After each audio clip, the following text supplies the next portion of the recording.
Today, I would like to discuss the latest U.S. tariff policy and how it may affect global supply chains and logistics, particularly on North American trade lanes.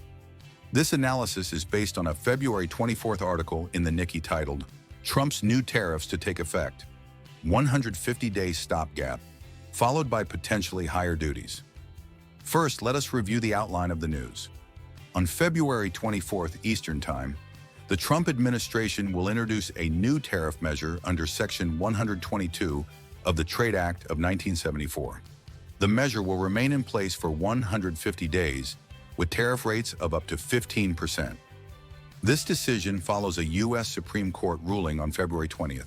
The court determined that the president did not have the authority under the International Emergency Economic Powers Act, or IEEPA, to impose so-called reciprocal tariffs and fentanyl-related tariffs.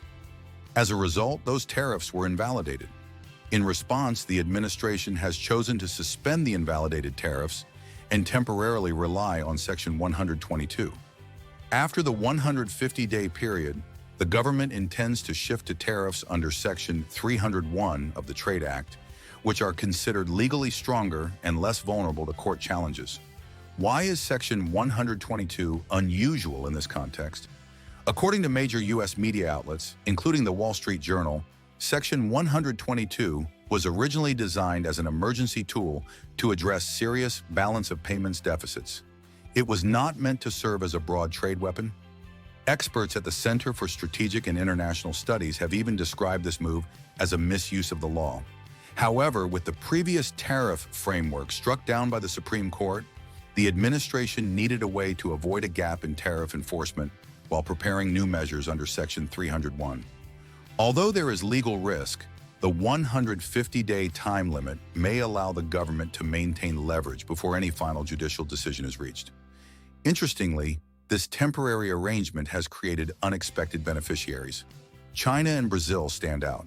China had been facing additional tariff exposure of around 20% and potentially as high as 44%, including surcharges. Brazil had been subject to cumulative additional tariffs of up to 50%. Following the Supreme Court ruling, these risks were effectively reset overnight.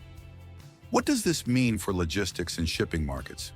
There is a strong possibility that we will see significant front-loading over the next 150 days, roughly 5 months. Shippers in China and Brazil are likely to accelerate exports to North America, while tariffs are temporarily reduced or suspended. If higher Section 301 tariffs are introduced this summer, companies will want to move inventory into the United States before new duties take effect. From an economic standpoint, this is a rational decision. As a result, container volumes on the Trans-Pacific trade, especially on Asia to North America routes, could surge from spring into summer. This may lead to tight vessel space and rising spot freight rates. Congestion could reappear at major U.S. gateways such as Los Angeles and Long Beach, as well as East Coast ports. Inland transportation delays may also intensify, creating further supply chain bottlenecks. For logistics and supply chain managers, the key challenge is how to use this 150-day window strategically. Securing vessel space early, advancing inventory planning, and negotiating proactively with carriers and forwarders will be essential in the months ahead. That's all for today. Thank you very much.